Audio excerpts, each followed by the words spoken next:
Well, it's 10:03, and this time no one has shown up. Sometimes I get Diane or Daisy, maybe a couple other people, but today nobody. Well, I'm going to talk to you today about a few business items and then jump into talking about something new. And so hopefully you'll see this archived lecture. One thing is, let's talk about next week. Next week is our guest speaker this semester, and it's very important. It's going to change up things a little bit, where how our homework is usually on a Thursday, and so that will be the time for the guest speaker.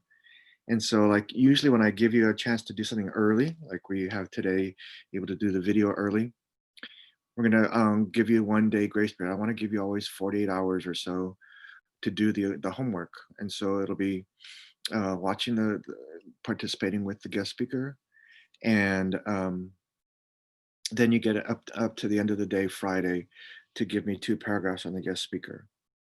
I'll talk to you more about that in my Friday email.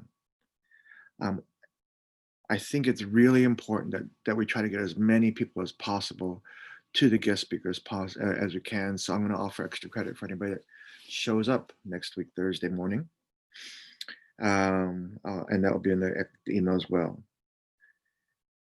This week you should be doing the video, and it's very important that in the meantime, I highly recommend you start trying to find access to the movie Crash. I've given you many resources. There's many ways you can find it online through YouTube, Amazon, and things like that. Because after our guest speaker next week, the following week you're supposed to be watching the video, and then the following week your next midterm is due. And so it would be in your best interest to do that early. And this week we begin to talking about African Americans, and the usually I begin with talking about terms, but I looked at the archived video that I had from last semester on terms, and I feel very good about what I shared with you then and how the video came out. And so I just expect you to have watched that and utilize that in your homework. And next week, you'll be finishing up. You should be reading chapter 5, and you're responsible for the information in chapter 5. Use chapter 5 in your midterm, and there'll be quiz questions on chapter 5. And I do provide an additional little lecture on chapter 5 that's archived in Canvas as well. So today, this is one of the great things about having archived lectures and Canvas videos, is that today we have time to do something that I've wanted to do for several years now. Is I have always been talking about, depending upon how much time is in the class and how much discussion we have going on the issues of the day. Sometimes I talk for 5 minutes.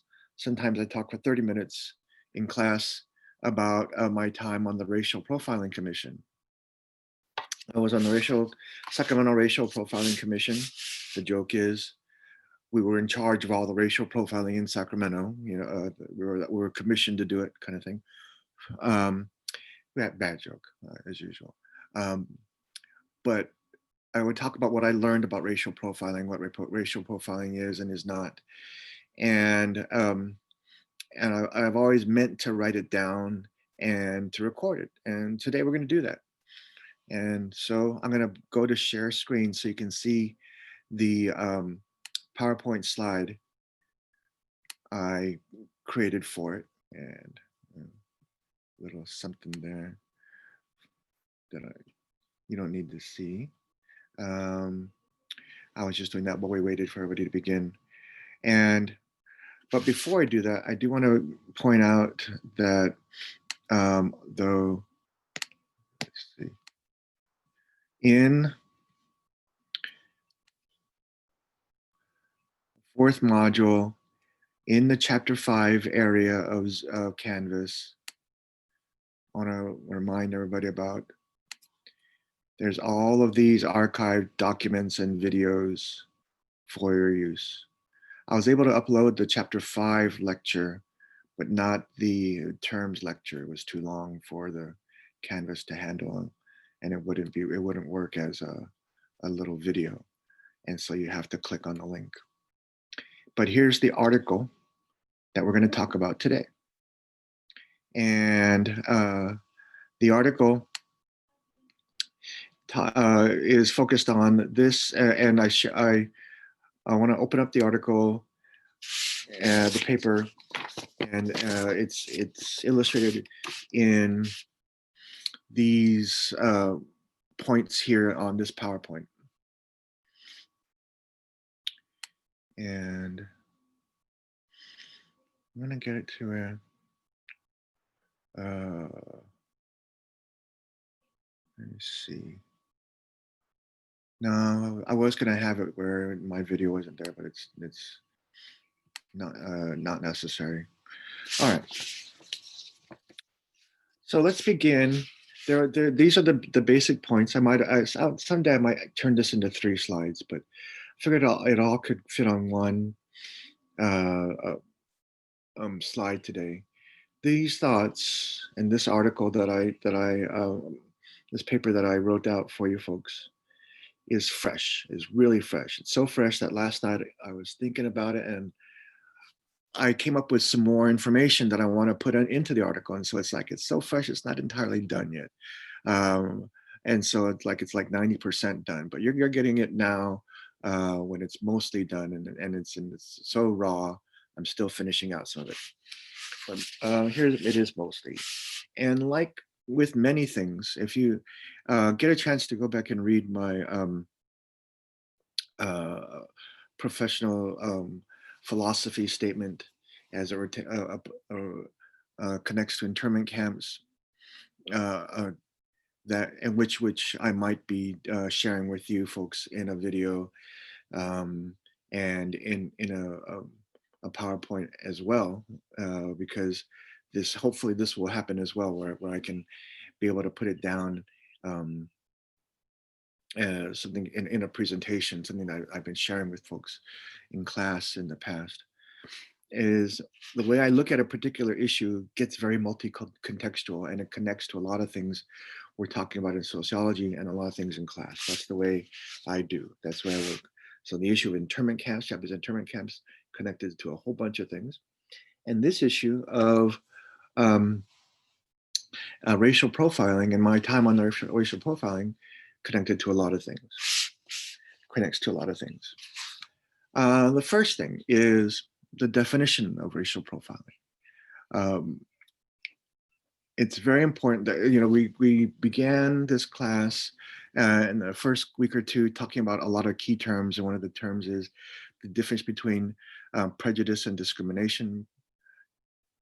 Prejudice is how you think and feel about people, and discrimination is acting upon it.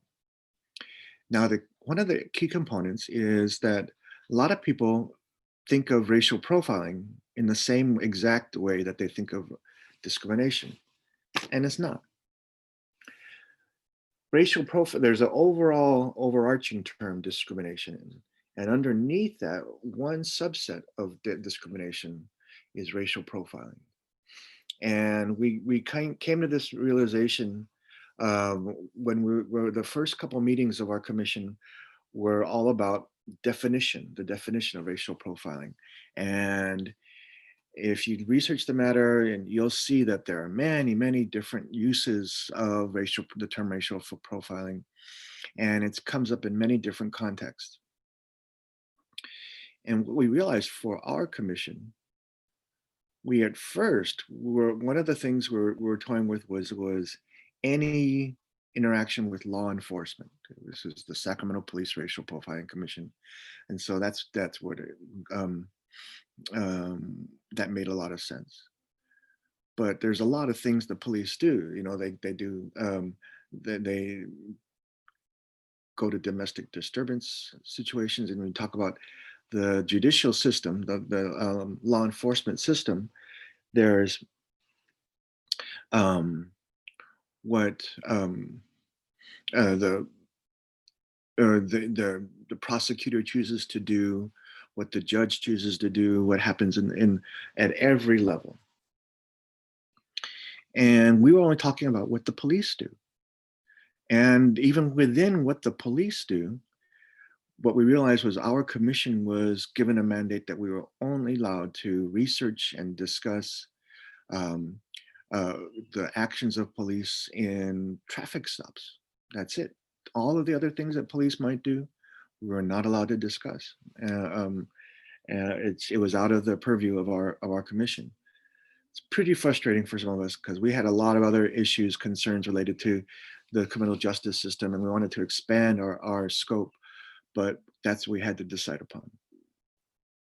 Now, for our class, and for the way we use racial profiling, I'm willing to expand it to that definition to anything that the government does. So all of the judicial system, but even beyond the judicial system. The Transportation Safety Administration, when somebody gets racially profiled appropriately or inappropriately, depending on the context, you look like a terrorist kind of thing at the airport, or even like teachers, if you have the government behind you, welfare workers, case workers, then you're racial profiling. It's not as if, oh, I didn't get access to that loan, or the person at the restaurant treated me bad because uh, didn't give me service because they thought I was a minority and I don't tip. That's not racial profiling. That's discrimination. That's prejudice. But that's not somebody with the power of the government behind you. That, I think, we should reserve the racial profiling um, term for. That's a really powerful term, and we should reserve it for somebody with the power of the government behind you. There are a lot of other institutions and a lot of other ways in which somebody can experience inappropriate discrimination, but we'll just call it that. We'll just call it discrimination and not racial profiling. So that's the first one. And we're still beginning. And like I said, I'm going to go through my paper. It's about a 6-page paper, double spaced. And, it was just me just thinking and expressing my thoughts. And I might not get through all of it, but in particular when I expand on these issues and give you different examples. But I want to talk to you for about an hour and get as much of it to you as possible. I have it in kind of chronological order, and in particularly the first handful are important for me to get to you in this time. The next one is as far as beginnings, and they're like the 3 basic sections: the beginning, and the stories in the middle, and resolutions. Is me why I was there. There's a scene in one of the Harry Potter movies where they talk about, we had a meeting and we all talked about why we are here. Well, that's what happens in a lot of meetings, and people begin with introducing themselves and talk about why they are here. And a lot of people talk about why they were there. And the commission was evenly divided between folks from law enforcement and folks from the community. And folks in the community were different leaders of different kinds, mostly African American. And in Sacramento, in particular, racial profiling has mostly been an issue of African Americans.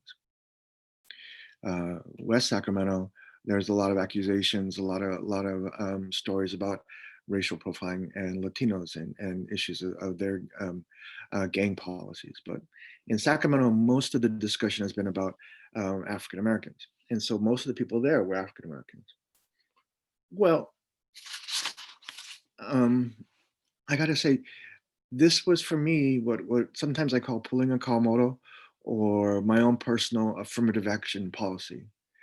And for me, it's like affirmative action isn't just about giving opportunities to for success, extra opportunities for success to those folks that have been that are qualified and have the motivation, but have been historically disproportionately shut out of opportunities. It's not just about that. It's about the place where you're going. Say if you happen to live in a diverse community like Sacramento, and the um, um, the police force or the welfare as office or the school is disproportionately um, one not representative of the community, and you got um, more of a particular ethnic group uh, teaching than what would represent and should be serving the community. That's a part of it. It's like uh, what would be a good expression of service to the community and responding to the needs of the community, and then and so and what would be better for the health of the community and of the department. Is it for them to be all very homogenous, or would be them to be representative of the community? That's so what's the goal of your department, of your program? Same thing for me. My goal has always been to be somebody who, like I always say, if somebody asks me, what is your what do you want to do with your life? What do you want to do with your professional career? And I would always say, look for opportunities where they come up, and take advantage of my abilities. But in short, would be to make a difference for ethnic minority children and families, not just to be make a difference for my people. I am 100% Latino and 100% Asian. So it's not just to be there for my Asian and my Latino families and friends and my people. Um, and so when I was first asked, what do you want to do your research on? I would go, well, they said, this group or that group, and I said neither. And I happened to be hanging out um, and have friends with the Native American Longhouse, and said, I want to do my research on Native Americans. And you can't serve minority families without knowing about and responding to the issues of European American families. And so now you see that the group that I haven't done research on, and that isn't around us, and that isn't one of me, is African Americans. And so very early on, all throughout my professional academic career, I've gone out of my way to learn a little bit more and work with African Americans. Many, many examples, but and two in particular in Sacramento, where I was on the Del Paso Heights Redevelopment Advisory Commission, the RAC. It was an appointed community organization that helped try to do different projects around Del Paso Heights to improve the community. And I was for a while, I was like the only non-African American founding member of the Del Paso Heights um, Community Association, and found my time there, and very valuable, and I made a lot of friends there, and I go back to support them whenever I can. And so this was another opportunity to learn about the community and the issues within the community, and to serve African Americans throughout Sacramento, but especially in my home area, the Del Paso Heights area. So that's sometimes I call it my personal affirmative action program. Sometimes I call it, to encourage students to just, whatever you are, whoever you're from, whoever are your people and you're comfortable with, whenever you can, especially in college, don't do that. Try to learn, go to an event and learn about somebody that you're not. And so that was one of the things I was trying to do, is I was learning more about racial profiling on a very direct, local, real world, practical matter. Um, and so that's, how it began as far as me personally, learning more about me personally for you folks, and also about for our class, always begin with a definition. And in our class, it would be inappropriate for you to use the term racial profiling when you're talking about just any kind of general stereotyping. Somebody stereotyped you, somebody was discriminating against you. I was racially profiled. No, you weren't racially profiled unless it was somebody with governmental power um, making a decision about you based upon your race. That's our class definition. Now let's talk about a few stories. Um, the first story, I got four basics, little just random stories about my time on the commission. The first story was this one time, this one African American person was asking one of the police representatives. Um, so somebody, one of your police officers, called in and said, "Help! Somebody's attacking my family, my house. Would you go? How quickly would you respond? Would you get there pretty quickly?" And the guy would go, "Oh, yeah, I would be there, really quickly." And you hear or you hear on the radio, "Officer down."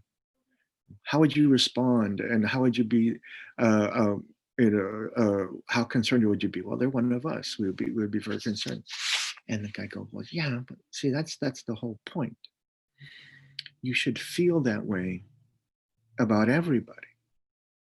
Because everybody, all of us, are one of us.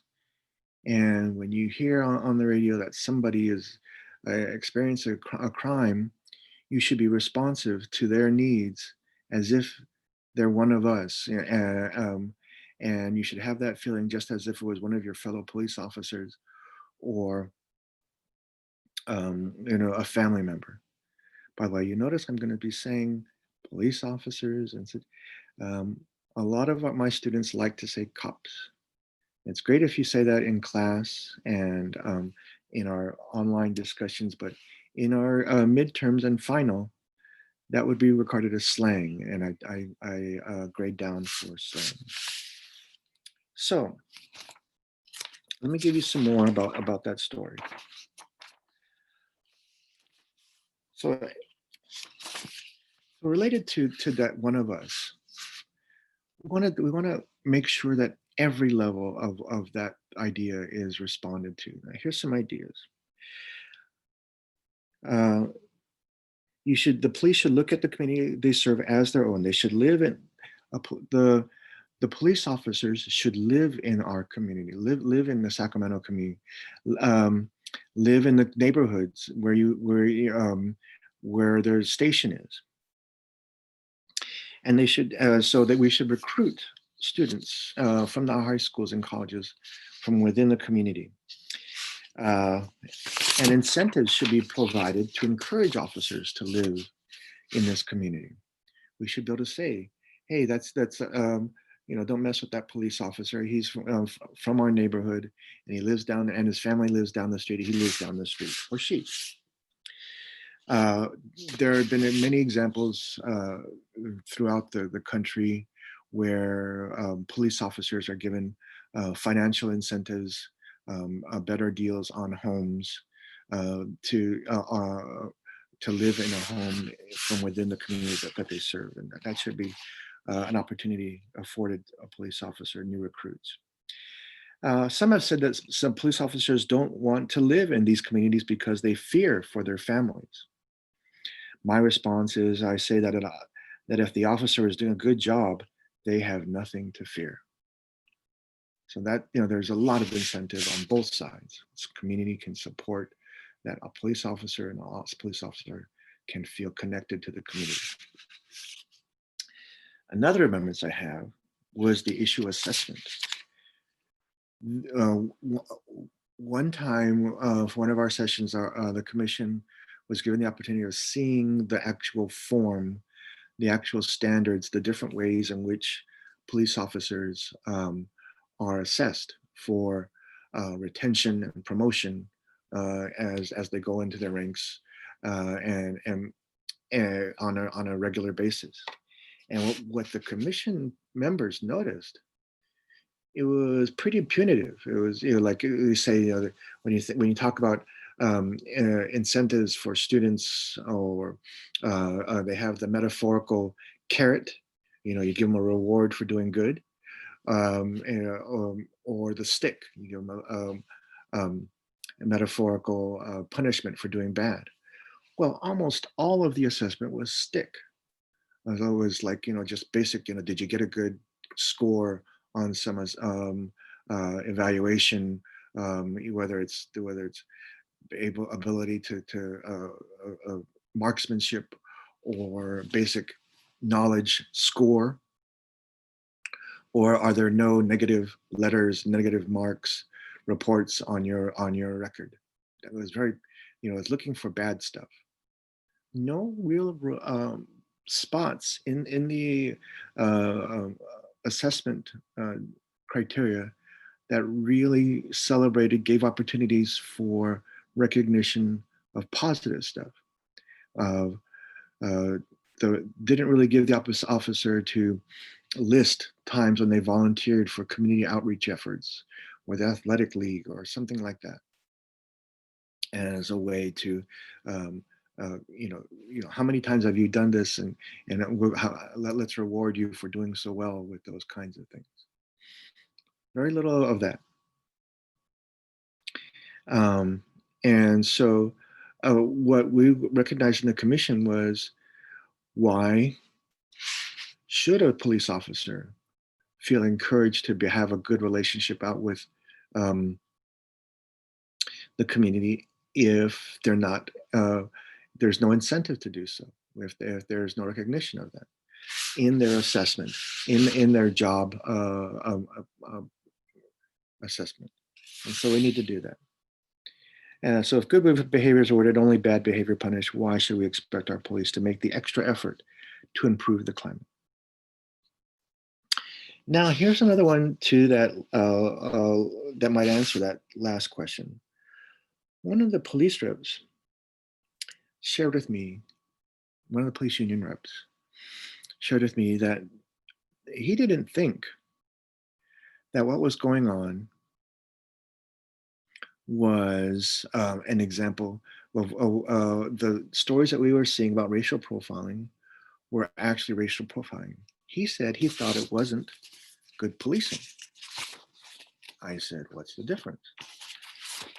And he said, well, he said it really revolved around, a lot of the stories revolved around a bad police officer using bad judgment. And they didn't look at the situation and see, oh, well, there's what the citizen didn't warrant having the citizen sit out on the sidewalk, didn't warrant searching the car, getting the person out of the car. The person's actions did not fit the issue. Certainly, whatever crime the person was concerned about did not warrant lethal force. And so what was going on was, and certainly the police officer should have considered other methods of interaction, and should have considered de-escalation and not the use of lethal force. And he goes, what was going on was, police officers are in very stressful jobs, and they're always fearful for their lives. And they are not able to, the stories that we have been receiving, inexperienced police officers were falling back, were not utilizing their training and experience, because they didn't have as much as a seasoned police officer. You could be a racist police officer, but still be able to put aside your bias and say, this situation doesn't warrant me using my individual discretion, doesn't warrant me, going in and further searching the car. And so it doesn't matter whether I have bias or not. This kind of connects to the movie Crash that we'll be seeing later. Just because you have bias, your professionalism should take and come into effect and say this doesn't warrant what's going on. And so he goes, an inexperienced, less experienced police officer will often fall back on their bias, whatever bias they might have. Sometimes it'll be racial bias. Sometimes it'll be economic bias. You don't look very good. You don't look very, very clean cut. An experienced police officer knows that the majority shoplifters don't look like shoplifters. They look nice, clean cut, so they don't attract attention to themselves. But inexperienced police officers say, "Oh, look, somebody looks like they're a grungy thief," or they don't like people who of a particular religion or sexuality or gender, or age. They put their biases. They let their biases take control of their discretion. And so it wasn't. He says it was that. And so I don't agree necessarily with that police officer, but I felt it was a very interesting interaction with that police officer. I thought it was important to share with you his perspective on the issue. He was a decent person, and he said, he didn't believe it was so much about racism, but more about good quality training and some isolated instances about bad police officers.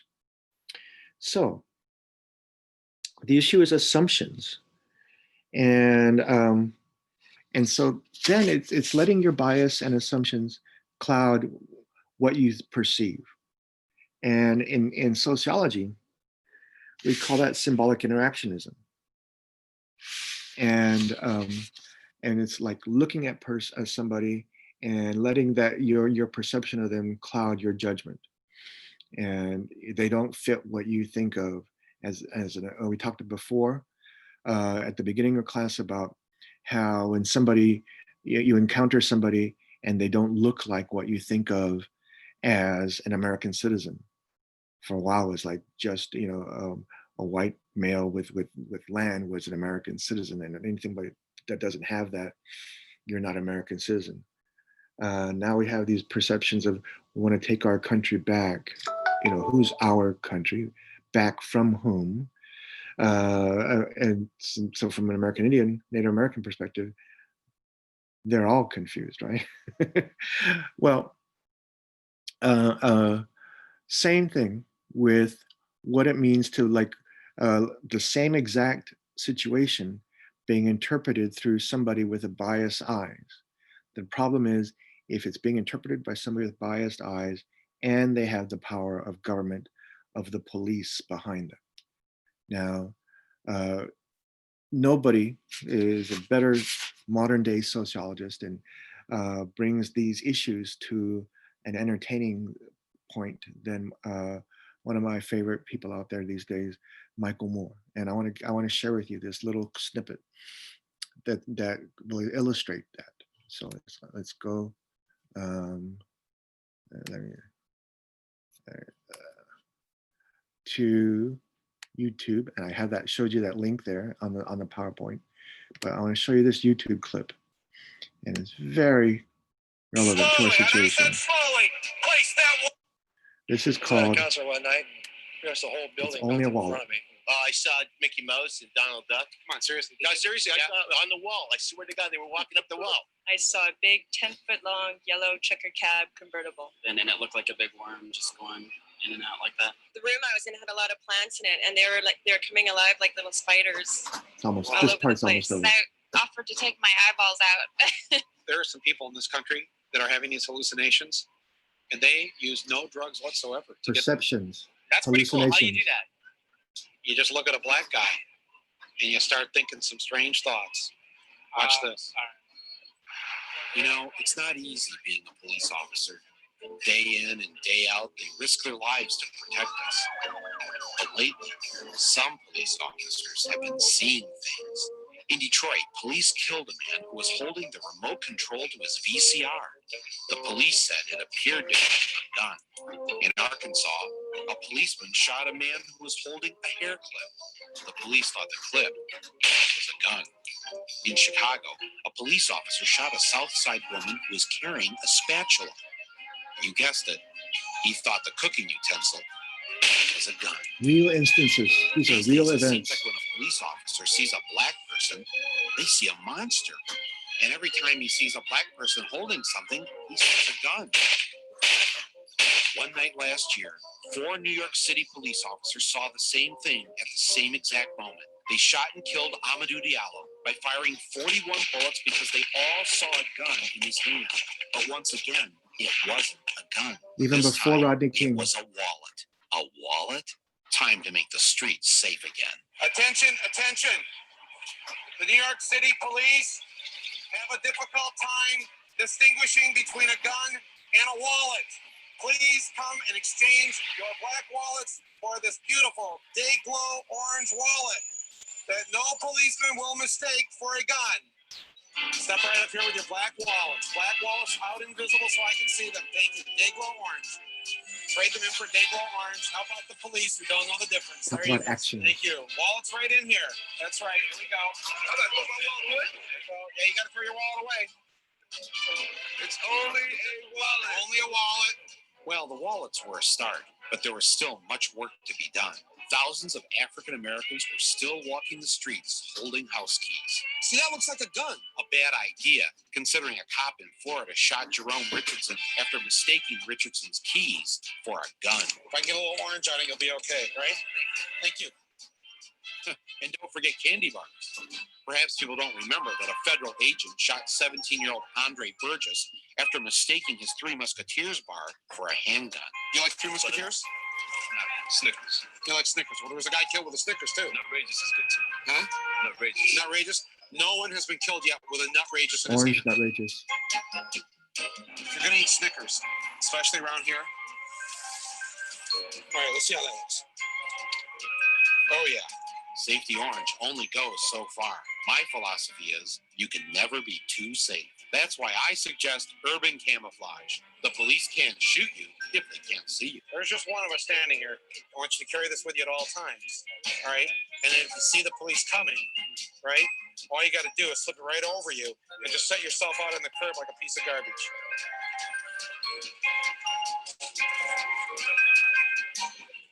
All right, don't move, don't move. You are walking down the street. Suddenly, you see an officer from the police department. Immediately, you pull the orange cord. At that point, the officer will know. This there is is before no hands gun up, don't that shoot. you can see in either hand. You know what it's gonna come to, sir, honestly? Yeah. People are not gonna respect police and gonna start firing back. Which isn't good. It isn't good because you should respect you the have to police. save your own life. I know, I agree. No offense, they don't give a about you. I know. Never did. Growing up in the city, Well, but at least with the day glow orange wallets, they won't that's be able. understood. They won't be able to say you had anything in your hand other than the awful truth day So glow then orange what if you have wallet. your phone in your hand? Well, be careful, sir. Be careful. Oh, I'm sorry. Be careful. Do You're right. not You're ever right. make that move, sir. Oh, what if you have one of these? This is dark. It looks like a weapon. It does. That in your hand, sir. That looks like a weapon. Especially in mine. Well, what does that look like? You got a gun. All right, now wait. Watch this. Watch this. What does it look like in my hand? Cell phone. See, it's a magic trick. Now watch this again. Watch this. Cell phone. Now watch this. 357. Here's the survival kit, all right? And it's got these bullet wounds. Put it right here in your head. There. And it looks like you've been shot. Of course, if you live in New York, Oh, here comes the police. Here comes the police. it's going to take more than one bullet hole to convince the police you've already been shot. No more shooting. He's dead. Police officers of New York City, we understand how difficult your job is. That is why we have brought you this easy-to-read chart. Please take a few minutes to study the chart. And we're just showing Sociology the and difference charts. between a We love wallet charts. and a gun. Okay, now what's this one? That's very good. That's a wallet, right? And what's this one? That's a gun, right? Thank you, sir. The police have you surrounded. Come up with your wallets raised. Pull your wallets out now, slowly. Do not make any sudden moves. All right, now I want you to slowly, and I said slowly, place that wallet on the ground. Okay, now step back. Step back from the wallets. I said step back from the wallets. I mean business. Officers, do not worry. We have unarmed them from their wallets. We were off to a good start, but let's face it, the only way a black person can truly be safe is to make sure the police can see his or her hands at all times.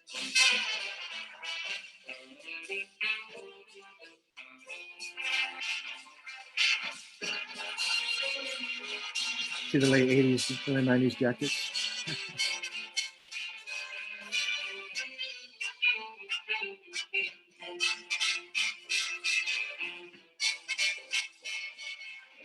Our exchange program was a huge success. The dangerous wallets were off the streets for good. I knew the police would be happy to get rid of them properly.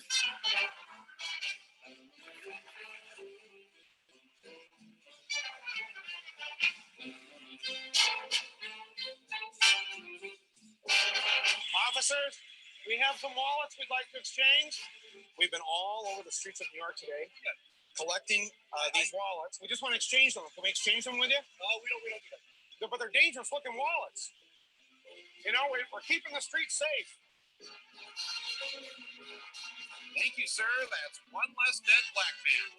With all those dangerous wallets off the streets, it might even mean thousands fewer dead black men and a few more cops who won't be seeing things anymore. The African American Wallet Exchange is brought to you by Nutrageous, the peanutty chocolatey candy bar and the Dayglow orange wrapper. Nutrageous, the safest candy bar on the streets of the USA.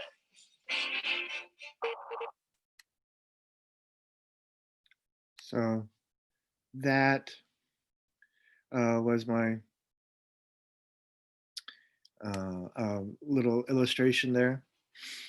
And I felt it was important, you know, like, I don't want people to think when you're doing your papers and getting ready for your final exam presentations that you can show a 6-minute, 5-minute Michael Moore clip or another clip you found.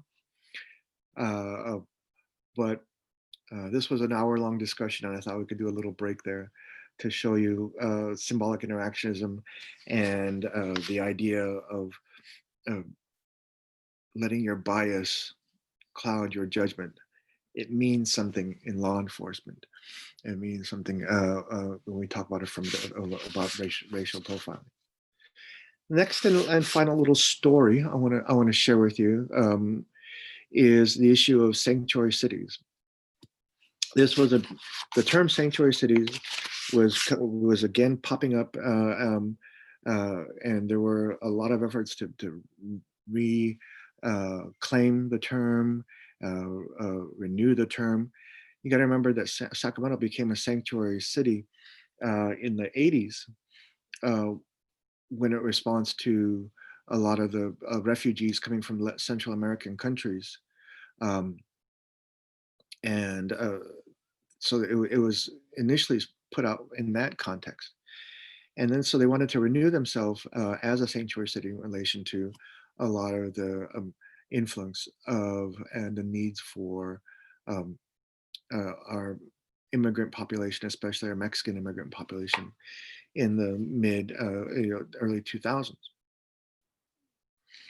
And so I wanted to ask our police chief at the time, what was his position on sanctuary cities? And that the new version of it was called secure communities, where would the police report and would other local agencies report to the federal immigration officials. And this was an interesting component of it, is he was pretty politically astute, politically savvy. Remember, we use the term politically correct in a different context.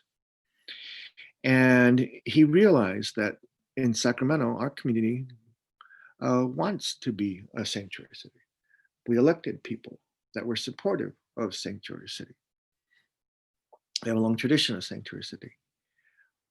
But there were others that didn't want. And there was a little bit of a, and still is a bit of a rightist, conservative, xenophobic backlash, especially from uh, um, our current president. So what he said was very political. He goes, he kind of sidestepped it. He goes, um, well, to be to report to the federal officials about things and to not be a sanctuary city, to report issues to ICE and to ask people about their citizenship for a police officer to do that requires special training, a lot of extra money spent on training, and a lot of time spent by police officers on that kind of work uh, that um, they don't have a lot of time for. That is a low priority for their budget. And so he didn't say he was for or against it. He did say it was take a lot of resources that was low on their priority. That's an important thing in government. A friend of mine once, when I was on the school board, Twin River School Board, we had a meeting to discuss what we wanted to do when we began our time on the school board. And one of the things that he realized and that he said was, we can pretty much do anything we want, that we believe is good for the kids. We just can't do everything we want. We don't have the money, the time, the resources to do everything we want. It's about priorities. It's the same that's true with policing. There are so many laws out there. And at one point, one of the police officers said, almost everybody who goes home today after our meeting is probably going to break a law. Some, going to go over the double line or not turn quite right or be a little bit over the speed limit. Probably going to break a law. Maybe chew gum on the wrong side of the sidewalk. All kinds of things that are silly laws that are out there. And the police don't have the time and the community doesn't have the interest in making sure every single law that is ever broken gets prosecuted and arrested and prosecuted. It's about priorities. The community and the police department decide what the priorities are. And that's what is important as far as policing in general, racial profiling, and also in the context of sanctuary cities and how we treat folks from different groups. And, higher priority is catching murderers and rapists and drug dealers. And so it's in the best interest of the community for people to feel safe enough to report those kinds of criminals to the police and not be fearful that they would also then be reported themselves to immigration officials. So that's where our community's priorities are, and the police's priorities were, as far as what to prosecute and what to spend their money pursuing. So those are my four main little stories. Now, as we were ending, there were two little stories related to as we're ending. As we're ending our major study, and if you go to the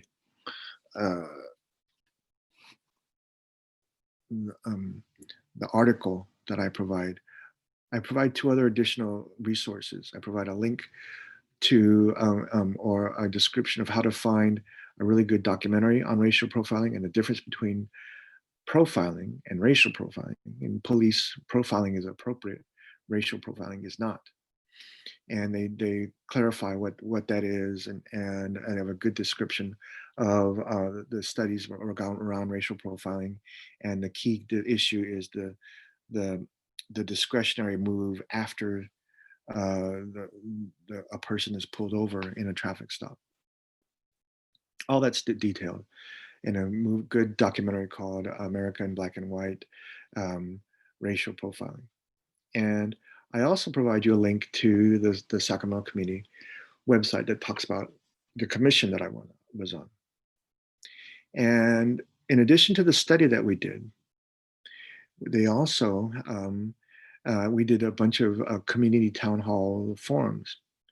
And we wanted to hear stories from people about them experiencing racial profiling here in Sacramento. The interesting thing was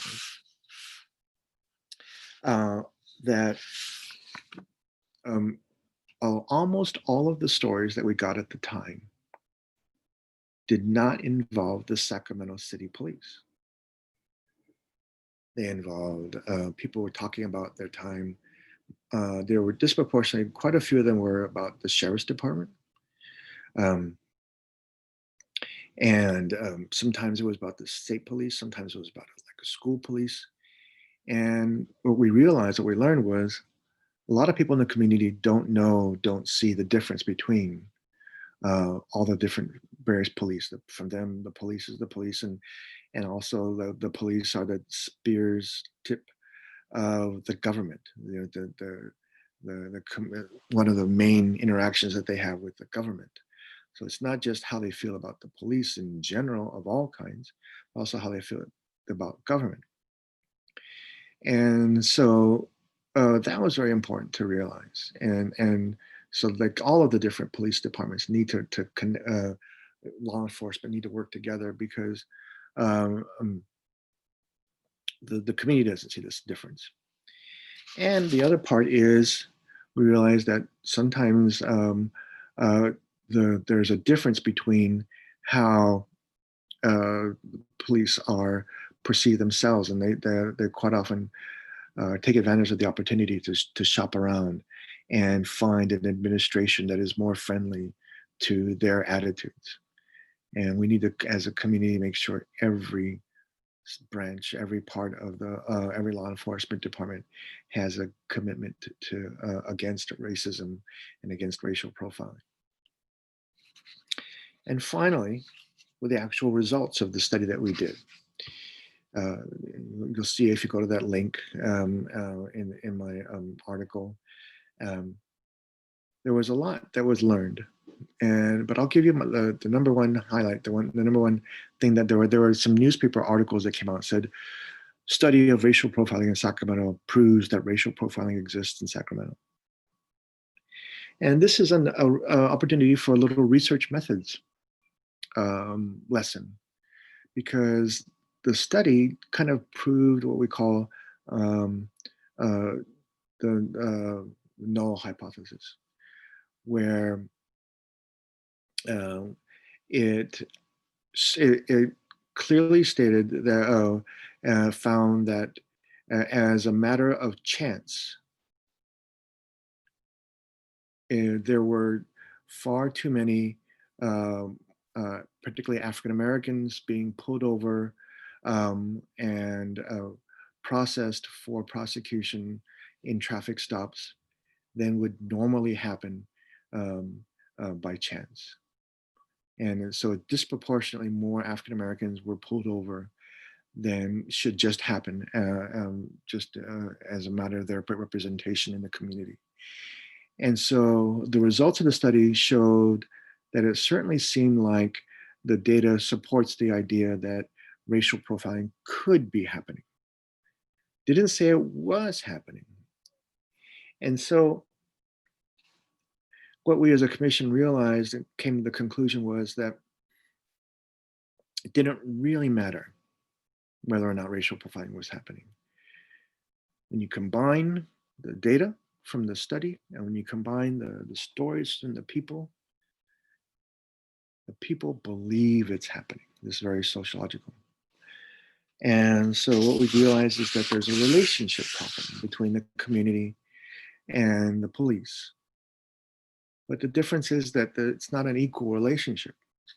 Sure, the community and leaders should do everything they can to improve the situation, but It, on the other side, you got to remember the police are paid by taxpayers to serve and protect. The police are sworn to uphold the law and the Constitution. The police are supposed to be trained to act on evidence and not bias of any kind. The police are expected to be the ones to know how you should be trained to de-escalate a situation. So the onus, the pendulum, the balance is, the expectation is more on them. And so that's about all I wanted to share about my experiences with racial profiling. It looks like we did make it in under an hour. It was great.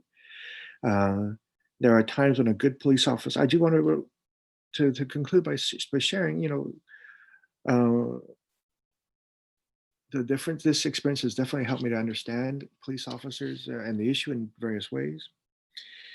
There are times when a good police officer is necessary. I prefer a good police investigation over a school security officer to do with stolen property. There are bad people out there, and sometimes victims just need to be protected and believed rather than bringing in arbitrators to understand both sides. But in this country, and especially in Sacramento, racism exists. And the best way to fight it in the judicial system is by a multi-systemic approach. So I'll be giving you more instructions about next week and the coming weeks. And I'll be looking for your work on the video that you're supposed to watch for today and tomorrow. But there is the lecture on racial profiling. I look forward to hearing your commentary on it, either in discussion or in your midterms or final exam. Bye.